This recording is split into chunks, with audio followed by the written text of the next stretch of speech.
I'm Mrs. Charlotte from the Butterfly Preschool.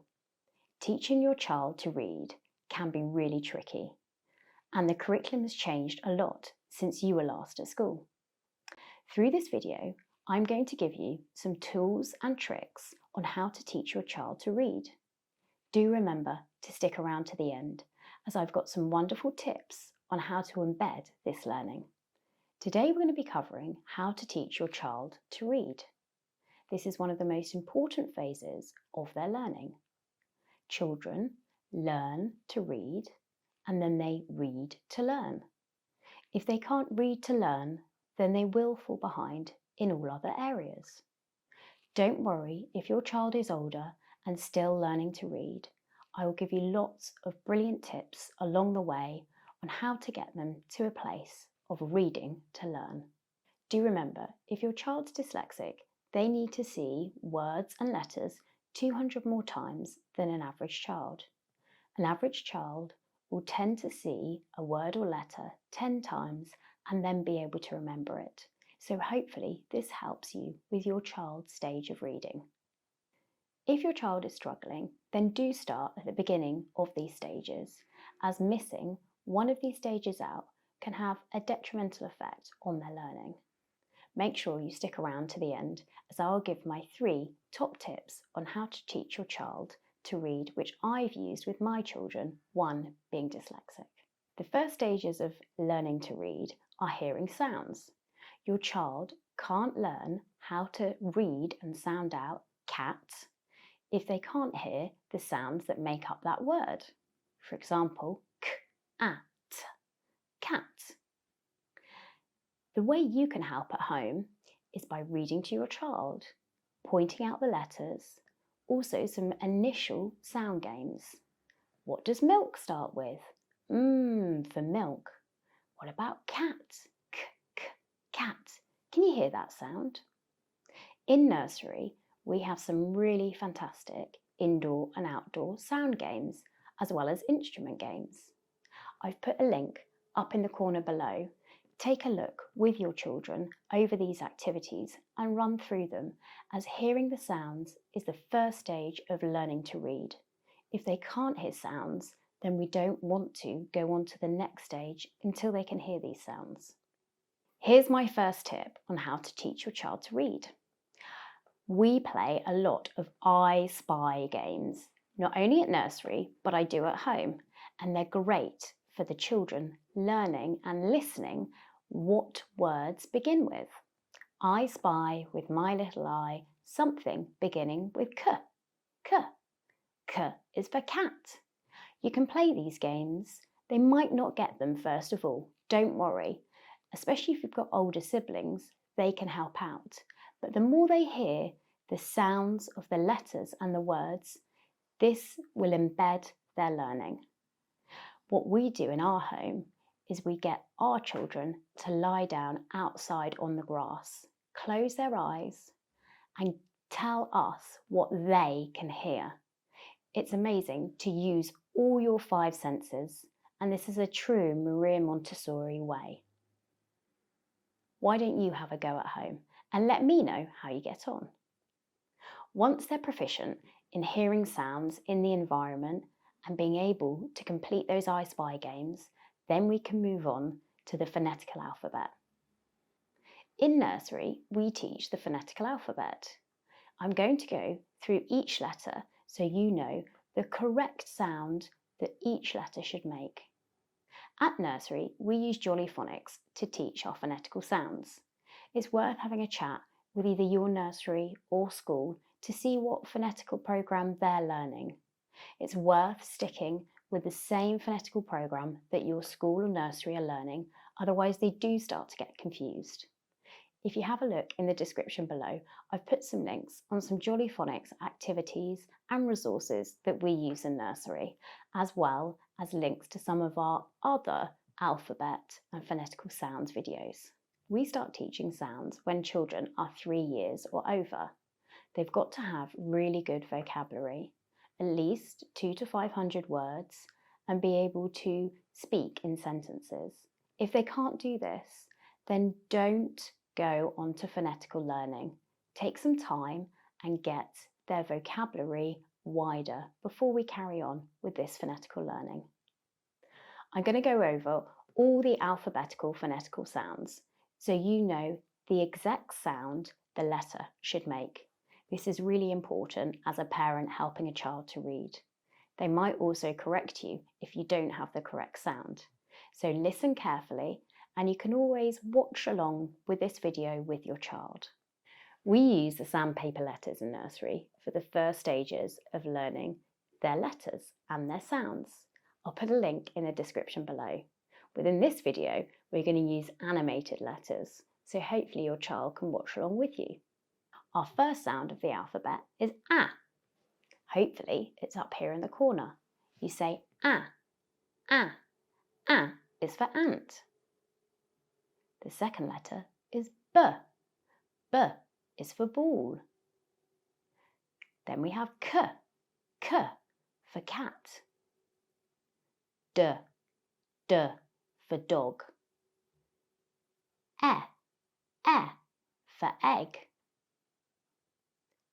F, F for fish. Then there's G, G for goat. H, H for hat. I for igloo. J, J for jug. K, K. A K, or a kicking K as we call it, is a K, K for kite. L for lion. For mum. N for net.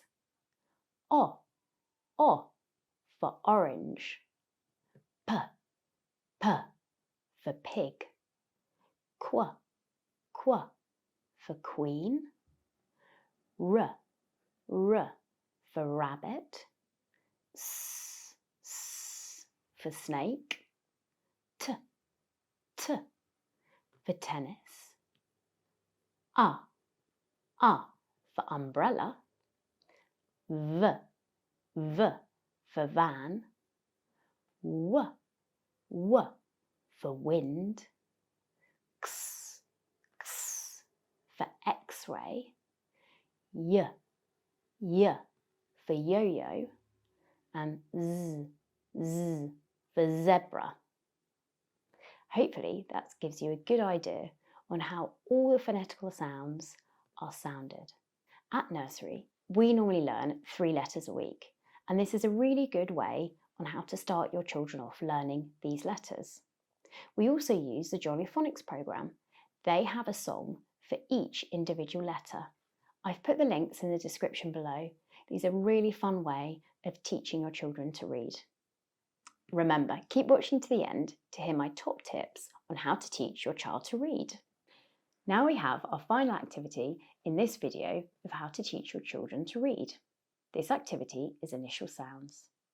Now they've learnt their phonetical alphabet, we have a selection of games that will help them learn the initial sounds of each word.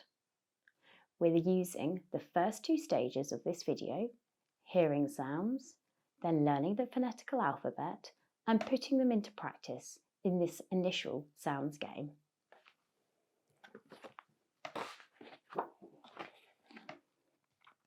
Here is an initial sounds game that we have in nursery.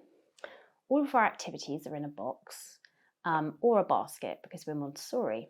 They can take these activities from the shelf and be able to complete them by themselves. We teach them the initial letters and the phonetical letters, then they have to match the objects in the box with the initial sound. Here's an example. What's this letter? That's right, it's S. Let's have a look in my box. I have a saxophone. A saxophone. A saxophone begins with S. What's this letter? A. A. Well done. What do I have in my box? Apple.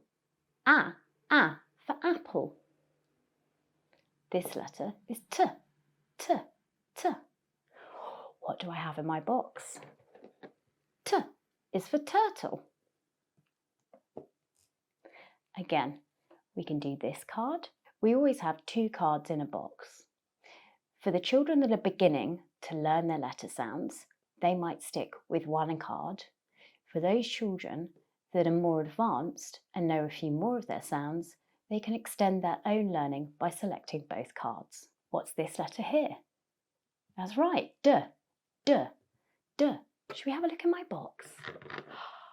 We have a dinosaur. A dinosaur begins with D, D for dinosaur. This letter here, that's right, E, E. Let's have a look in my box and see. We have an elephant. E, E for elephant. Our final letter. What's this?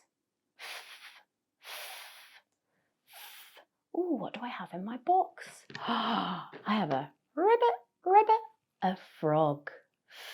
For frog. It's a really lovely game that you can make at home, and I'd recommend doing this. We've made some wonderful activity sheets that go along with this video.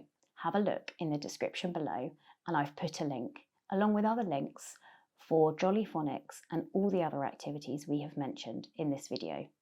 Do remember to like, share and subscribe, as it allows us to create more content like this. Well done, you stuck around right to the end. Now you get to hear my 3 tips on how to teach your children to read. Number 1 is repetition. They need to see it a lot of times and hear it lots. So, if you're learning 3 letters a week, maybe stick them up on your fridge door. Every time you're passing street signs, point out the letters. Remember, when you're reading to them in the evening, see if they can pick out the letters in the book. Number 2, make it a family game. The more everyone is playing it and everyone is part of the learning, the more fun they will have. Number 3 is worksheets. Worksheets are really important to improve your child's penmanship. Penmanship is required to progress onto writing. I always sit down and do worksheets with my boys. If they see me enjoying it, they're more likely to learn. So, download a worksheet for both you and your child and do them together. Remember, tag us on Instagram, Facebook and Twitter, and we'll be sure to share your brilliant work. I hope you've enjoyed this video. Do remember to like and share and subscribe. Until next time, bye-bye.